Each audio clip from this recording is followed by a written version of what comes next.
Malam harinya, Aneek sudah bersiap-siap untuk datang ke rumah orang tua Jenny, berniat melamar wanita itu untuk menjadi istrinya. Wajah Aneek selalu terlihat sumringah karena sebentar lagi dia akan menemukan semangkanya. Ralat kebahagiaannya.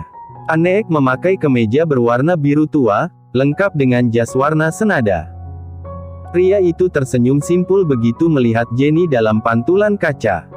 Wanita itu baru saja selesai mandi, tetapi dia dibuat terkejut saat melihat Aneek berada di dalam sana. Bukankah pria itu ada di kamar bawah? Aneek melangkah pelan, membuat Jenny merasa waspada. Apalagi kini dia hanya menggunakan handuk yang bisa terlepas begitu mudah. Di antara tatapan mata itu, tiba-tiba Aneek menarik tangan Jenny hingga wanita itu terhuyung dan menabrak dadanya. Jenny tersentak, apalagi saat tangan Aneek sudah melingkar memenuhi pinggangnya. "An, kamu sedang apa? Jangan macam-macam ya, kita mau pergi loh," ucap Jenny seraya mencoba melepaskan diri dari rengkuhan tubuh Aneek. Namun, bukannya mengindahkan ucapan Jenny, Aneek malah mengecup wanita itu. Jenny tak tinggal diam, dia menabok Aneek hingga menimbulkan bunyi yang sangat nyaring. "Aku bilang jangan macam-macam," ketus Jenny. "Hanya sedikit, sayang. Aku akan melakukannya setelah kita menikah, tenang saja," bisik Aneek tepat di telinga Jenny, membuat bulu kuduk wanita itu langsung berdiri. "No, I don't care, aku tidak mau menuruti ucapanmu. Kita harus segera keluar." Jenny tak mau terperdaya. Dia kembali meronta-ronta dalam dekapan Aneek, tetapi akal bulus pria itu ternyata sudah kembali hingga dengan mudah Aneek melepas penutup terakhir milik Jenny. "An," pekik Jenny dengan suara tertahan. Aneek malah terkekeh kecil, sementara pandangan matanya tak lepas. Wajah Jenny merah padam, Aneek memang pria gila. Tidak hanya soal mencintainya, tetapi pria ini juga gila. Jenny memalingkan wajah ke samping, tetapi Aneek malah meraih dagu wanita itu, hingga mereka saling tatap. Dada Jenny naik turun dengan nafas yang tak begitu teratur. Sementara Aneek terus menatap dengan sorot penuh damba. Membuat Jenny salah tingkah. Aneek sangat bahagia, akhirnya dia dapat melihat wajah Jenny lagi, wanita yang sangat dia cintai hari ini, esok dan selamanya. "Aku sangat merindukanmu, Jen. Kemarin kamu benar-benar membuatku gila. Apa kamu tahu? Aku tidak bisa tidur setiap malam karena memikirkanmu dan Zil. Aku juga mencarimu setiap hari, meski tidak ada tanda-tanda anak buahku akan menemukanmu. Bahkan aku hampir mati di tangan Dedi, hanya karena aku marah kamu pergi. Aku benar-benar gila, Jen. Aku gila tanpamu," papar Aneek dengan suara yang memberat. Dia terus menelisik wajah Jenny yang begitu cantik meski tanpa polesan make up. Mendengar itu, Jenny hanya bisa menelan salivannya susah payah. Di sini bukan hanya Aneek yang tersiksa. Akan tetapi dirinya sama terluka, akibat drama perpisahan itu. Dia tidak pernah bisa tidur dengan nyenyak karena terus memikirkan prianya. Jenny terus memikirkan Aneek, di mana? Sedang apa? Bagaimana kabarnya? Namun, karena kejadian itu, dua ego yang sama menggunung akhirnya runtuh. Kini mereka sama-sama menyadari, bahwa mereka adalah satu kesatuan yang tak dapat dipisahkan. Ada rindu yang menggebu, ada cinta yang terus mengalir meski mereka tidak dapat bertemu. Dan ada ruang hati, yang berharap menjadi satu. Tubuh Jenny terasa lemah saat melihat tatapan Aneek berubah sendu. Tanpa sadar tangan Jenny terangkat dan meraih kedua sisi wajah Aneek. Dia yang awalnya tidak ingin terperdaya, malah jatuh pada trik sang pria yang ingin melumpuhkannya. Jenny sedikit berjinjit untuk mengecup Aneek. "Aku juga merindukanmu, An." Satu kalimat itu berhasil membuat Aneek tidak bisa menahan gelora yang memenuhi dadanya. Jenny sedikit terlonjak, dia hendak mendorong dada Aneek tetapi sepertinya itu tidak akan berhasil. Karena Aneek mengunci kedua tangan Jenny di belakang punggung wanita itu. "Kamu gila," maki Jenny seraya memalingkan wajahnya yang memerah. Sedari tadi dia terus menahan malu akibat ulah Aneek.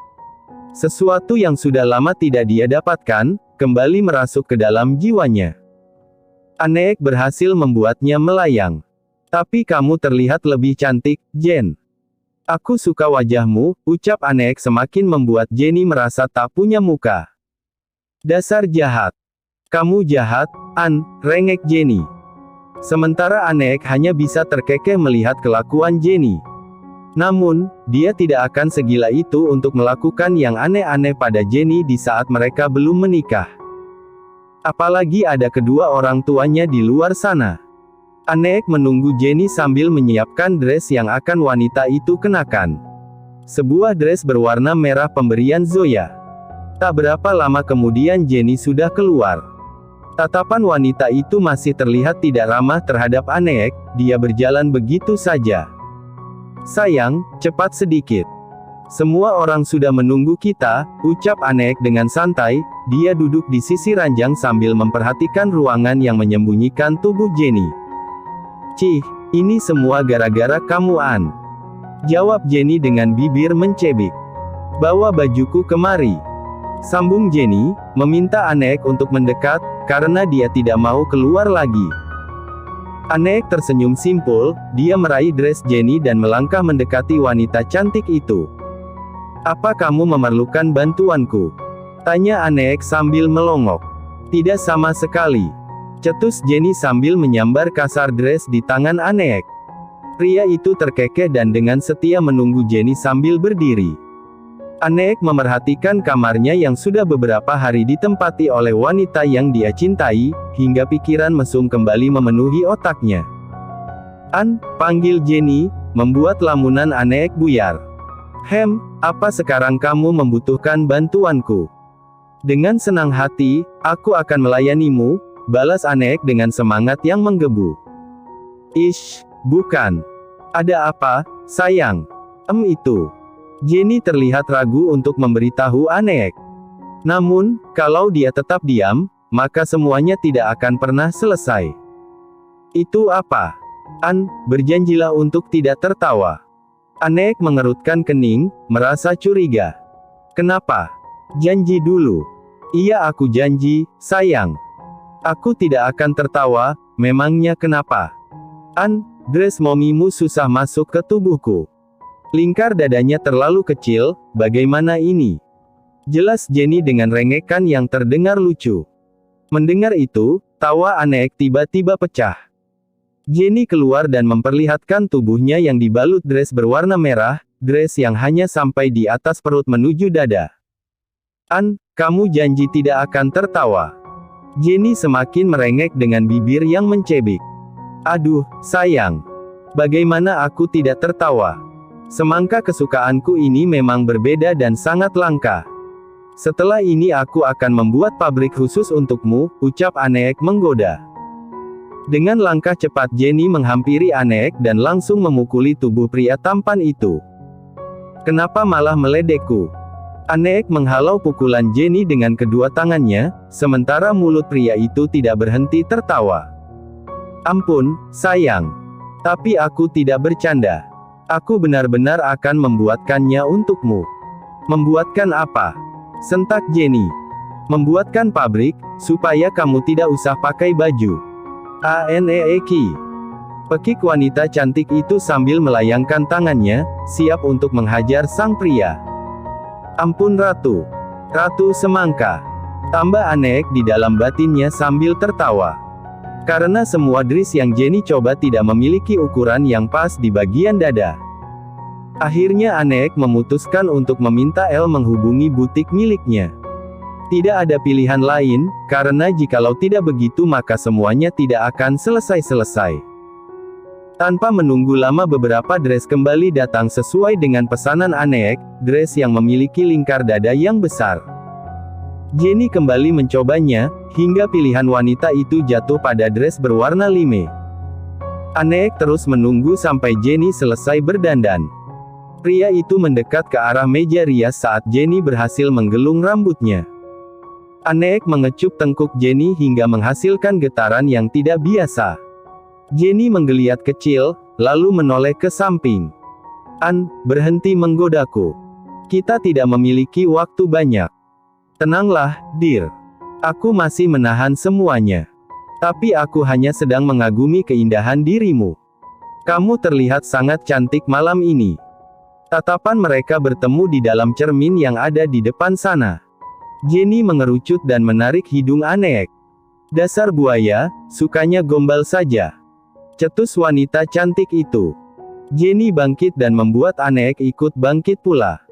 Pria itu senantiasa mengikuti gerak tubuh Jenny, kemanapun wanita itu pergi.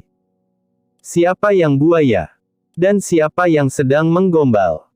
Aku bicara apa adanya, calon istriku memang sangat cantik. Jenny menghela nafas dan berhenti tepat di depan pintu. Dia membalik tubuhnya dan langsung berhadapan dengan Aneek. Wanita itu tersenyum kecil sambil menatap Aneek dengan tatapan entahlah. Iya, kamu bukan buaya, tapi anaconda. Ujar Jenny dengan terkekeh. Dengan cepat dia sudah membuka pintu, membuat Aneek kecolongan, karena tak berhasil membalas kelakuan nakal wanita itu. Cih, dia sudah mulai berani menggodaku. Awas saja. Beberapa mobil dari keluarga Tan akhirnya sampai di sebuah rumah di mana orang tua Jenny tinggal. Mereka keluar saat mobil sudah menepi di halaman yang cukup luas itu. Zil langsung merasa tidak sabaran, karena sudah beberapa bulan tidak bertemu dengan kakek dan neneknya, hingga bocah tampan itu berlari dan menggandeng tangan Jenny. Mommy, hurry up. Zil sudah tidak sabar bertemu dengan Opa dan Oma, seru Zil seraya menarik tangan Jenny. Wanita itu terkekeh dan saling tatap dengan Aneek. Tanpa diduga Aneek langsung meraih tubuh mungil Zil. Hingga pria kecil itu berada dalam gendongan Aneek. Sementara satu tangan pria tampan itu menggandeng tangan Jenny. Ayo kita masuk sama-sama. Ucapnya yang membuat Zil semakin kegirangan. Semua orang yang melihat itu turut merasa bahagia. Mereka semua akhirnya masuk ke dalam rumah itu, karena tanpa menunggu lama pintu sudah dibuka oleh sang tuan rumah. Christian dan Marino menyambut kedatangan keluarga Ken dengan penuh sukacita, karena ini semua memang sudah direncanakan. Mereka sudah mengetahui semuanya dari Zoya, karena wanita beranak 5 itu lebih dulu datang sebelum Aneek. Aneek memberi salam kepada calon mertuanya dengan tersenyum ramah. Selamat malam Tuan, Nyonya. Malam, An. Silahkan duduk. Jawab Christian seraya mempersilahkan Aneek untuk duduk di kursi yang telah tersedia. Sementara Zil sudah ada dalam gendongan Marino, pria kecil yang menggemaskan itu disambut antusias oleh sang nenek, bahkan tak henti-hentinya ia mendapat kecupan dari wanita paruh baya itu. Oma, apa Oma tahu? Dedi baru Zil ini sangat baik, dia selalu melindungi Zil dan Mommy dari Dedi Mike, curhat Zil pada Marino yang kala itu sudah ikut duduk di samping suaminya. Oh ya, apa Zil senang mendapat Dedi baru? Zil mengangguk antusias. Sangat senang.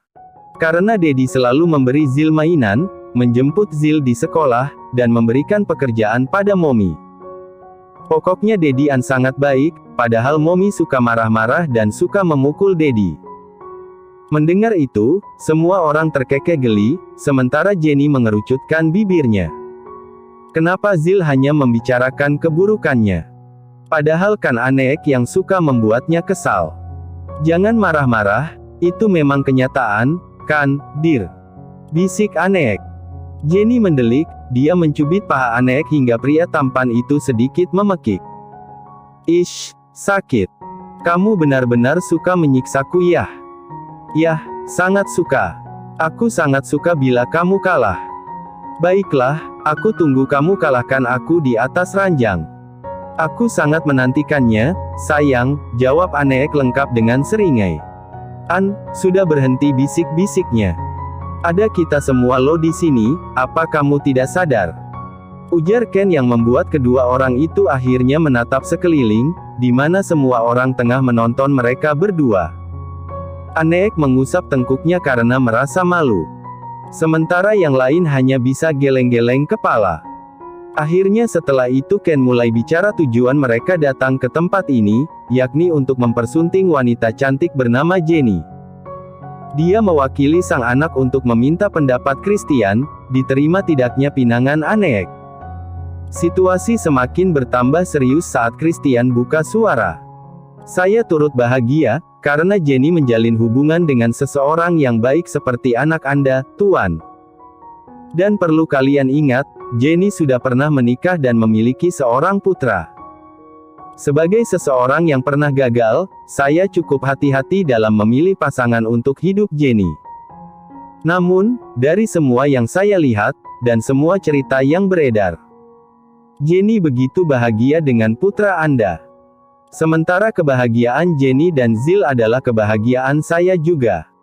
Maka dari itu, saya tidak mau menghalangi kebahagiaan anak dan cucu saya.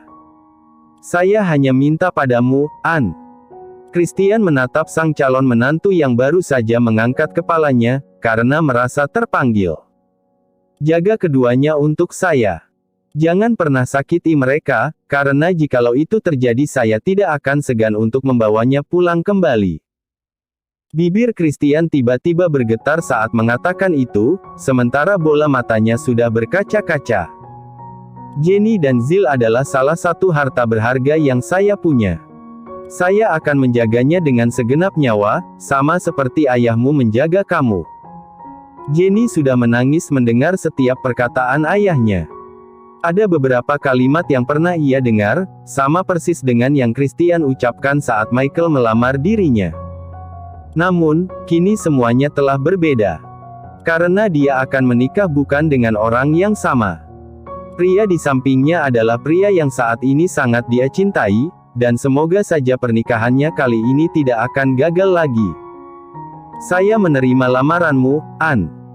Bawalah Jenny dan Zil bersamamu, bahagiakan mereka, dan hiduplah dengan penuh cinta. Di sini, kami akan selalu mendoakan kalian berdua. Mendengar itu, Aneek tersenyum tipis, sementara tangannya langsung menggenggam tangan Jenny di bawah sana. Aku akan membahagiakan mereka.